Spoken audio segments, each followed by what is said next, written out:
while I was in London, I did London and Paris in a weekend because I'm fucking crazy. I was drunk the whole time.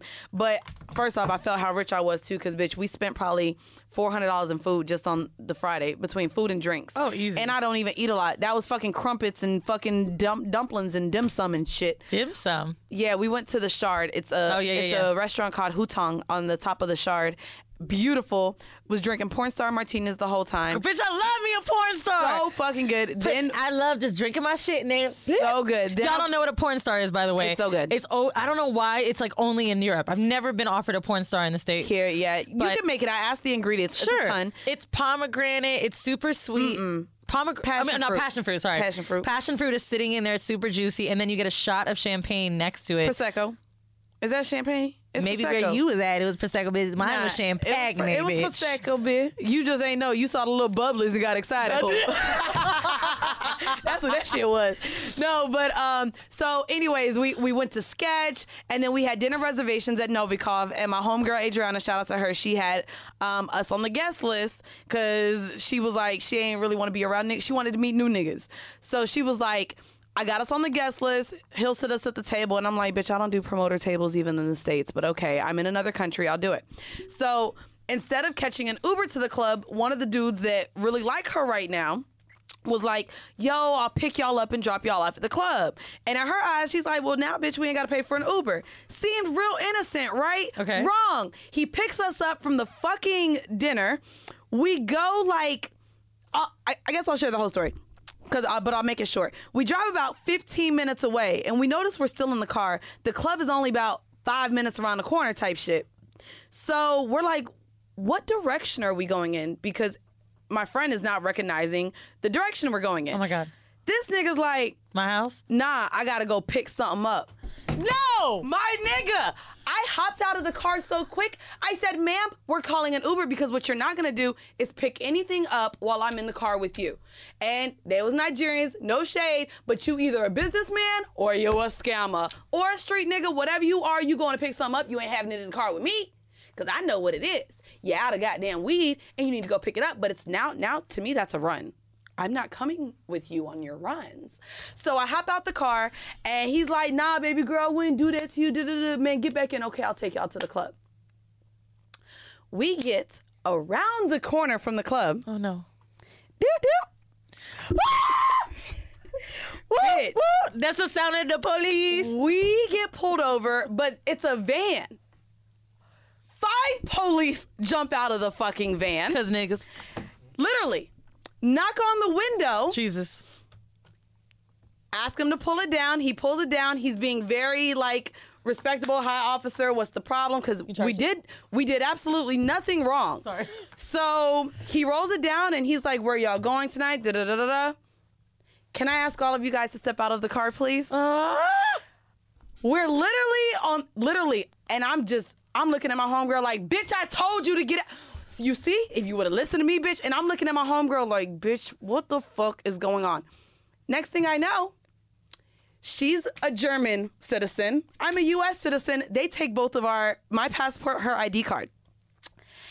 And I'm like, what you need? Like, here it is. I can give you my information. What do you need my card for? She takes it. She's like, oh, as long as we don't find anything in the vehicle, we'll give it back. They have 2 police officers, all doors open, trunk open, flashlight, looking under everything. And I'm just looking at her and I'm like... Must have been the tag. They knew them niggas. It's the tag. Adrian, she told me that. That's what I said. That tag is marked. And whether it's for drugs or whatever, they looking to get that nigga. Mercedes, nice car. He's telling it's because I'm black. His windows tinted. They ain't see you as black from behind, bitch. So I'm literally looking at Adriana and I said, I don't think you understand. Mind you, my friend is much younger than me. This is her first time experiencing this. How old is she? She's 22. That shit's happened to me before. So I'm looking at her and I'm just like, you don't understand, Adriana. If they find as little as a blunt in that car, we are all going to jail. So I'm sitting here talking to the other officer, and I'm just like, listen, I don't even know these motherfuckers. I just landed today. You can look at the passport stamp. Contemplate, nigga. I was already like, bro, I don't know these people. Like, she just met him a month ago, and it's because he drove by and liked her. Like, bro, we don't know these niggas like that. And I'm literally like trying to say, then I was like, they technically are Uber drivers. So you don't know him. So you're just in the car with somebody you don't know? That's pretty much, bitch. And I was like, they technically are Uber driver. Then I almost got, he was like, oh, is this an Uber driver? I said, technically, but we ain't call them on the Uber app. So they wasn't trying to buy that. So they're still looking. So this is where a few things happened to me. And this is what I wanted to share with the listeners. So he starts getting, mind you, there's two niggas, one in the van. I don't know. This is another reason why I got scared. As we're all pulled out, the driver's already handcuffed. And I'm just looking like, bitch, why? He in handcuffs. So as he's in handcuffs, they're questioning us. He's trying to say sorry to her, but now he's starting to get slick with the cops. And this is where I realized, and I didn't realize how much I had been affected, that I have PTSD from what's going on here in the States. And as he's starting to get snappy with the officer, I'm yelling at him at this point. Like, do exactly what he says. Stop with the smart mouth. Stop getting slick. Give him whatever he wants. Let's wait till the car is searched. Stop talking to him like that. Like, I'm literally telling him. And they have guns in the UK. Yeah, so I'm literally. By the way, I only mentioned that because, like, in France, I know you went to France. Yeah, they were big rifles, too, They're not in France. No? Yellow Jackets is a big protesting thing going on, but they shoot out these metal kind of balls. They're not, they can't kill you, but they'll, like, maybe knock off something. But in London, they do have guns. So I'm pretty sure, right? So he's, I mean, I was just, Google that. I was thinking. I'm pretty sure they do. At this point, I was already coming up with how I was going to have my Locked Up Abroad episode. I was already thinking. You like content? I was already. Do you know that's what the fuck my friend said as soon as I fucking told her in the car? Mind you, let me get back to the story so I could tell y'all how I was crying like a pussy hoe. So finally, they find nothing in the car. We get our IDs back. I said, Adriana, we walking to the club, ho.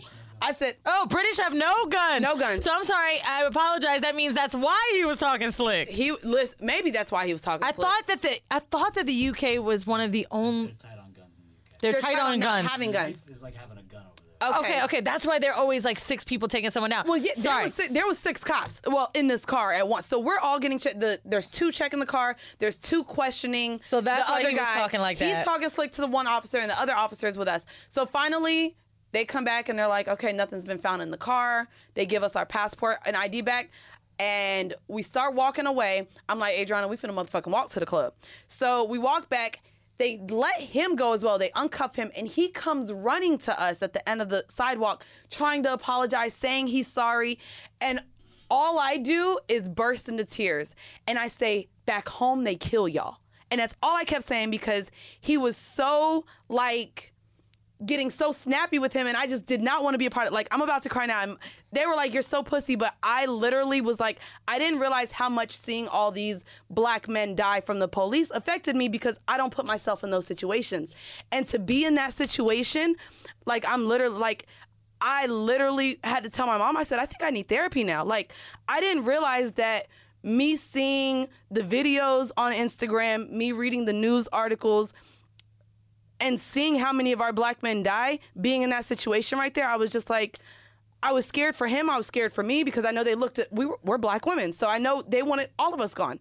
And I didn't realize how it affected me. So before I go to cry, I go to say, this is why I realize when we talk about dealing with hood niggas, street niggas, scammers, this is why I know I don't put myself in those positions. But the truth is, Mandii, the sad thing about it is, it ain't gonna take a hood nigga to die. No, it's not gonna take a hood nigga to die. However, my friend just got a new job.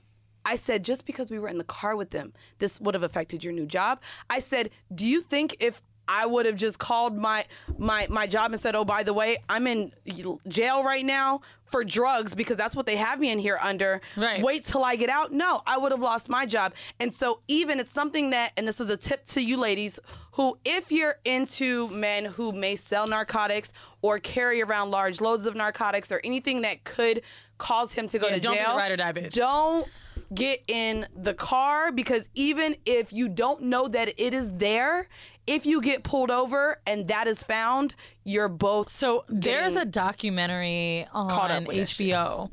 I can't think of the name of it, but it's about a woman who goes to jail by association. She was with a dude who had a bunch of cocaine or drugs or something. I watched this months ago. He dies. She gets married. Years later, they pin it on her. She goes to jail. She's still in there. She got 3 kids. See? The fucking camera crew is like showing the husband with the kids. They say that it was her.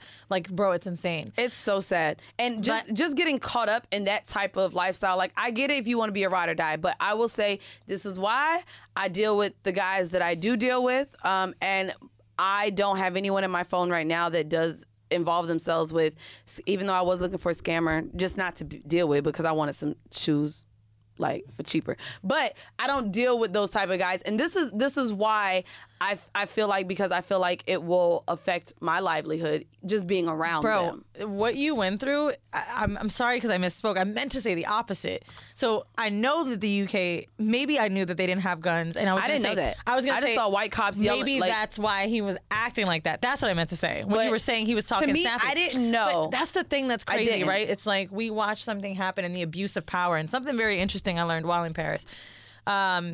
So Scissors and I were walking. We were staying on the Champs-Élysées, and we're going to get brunch on Saturday. I know about the Yellow Jackets, heard about it, did not know Saturdays were their day. Yeah, that's when I went to Paris. It was on a Saturday. My phone really quick. Y'all ain't gonna believe, like, literally. So I'm walking with her. We see smoke, and I'm like, "Do you want to see what that is?"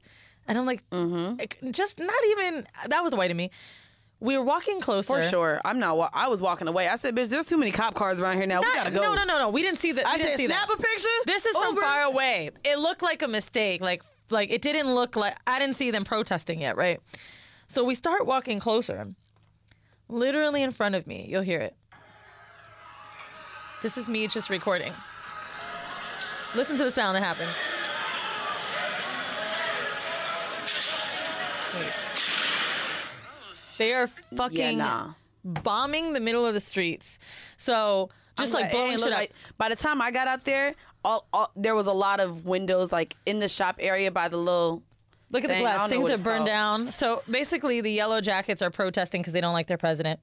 The left and the right are getting together. What I've heard is livelihood has become very expensive for the white middle class. Now, there's a few things about this. I'm all about a fucking riot.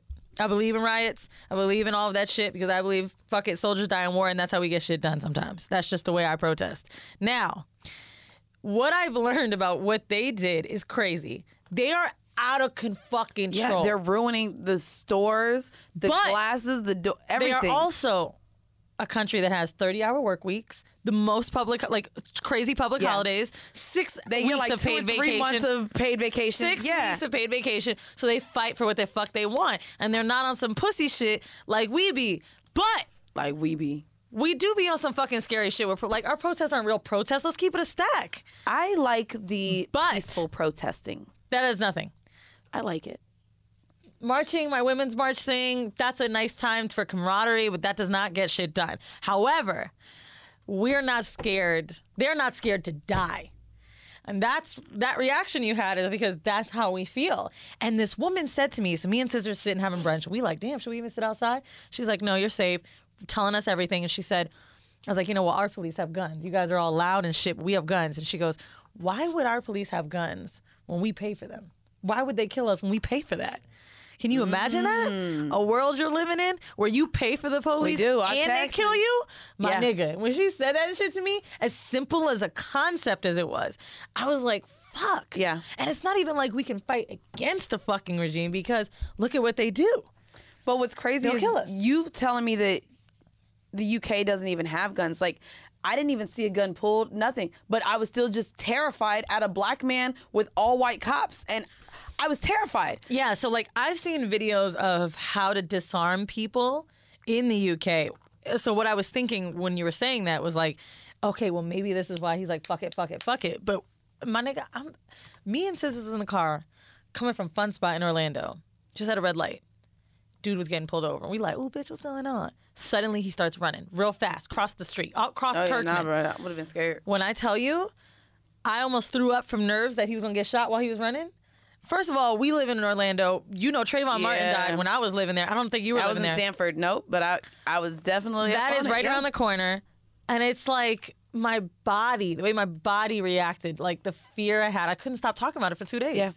That shit is a real thing. I felt that. So it was just, I don't know, it was crazy. So I'm glad that you even had a thing. I'll try to talk about sex right now.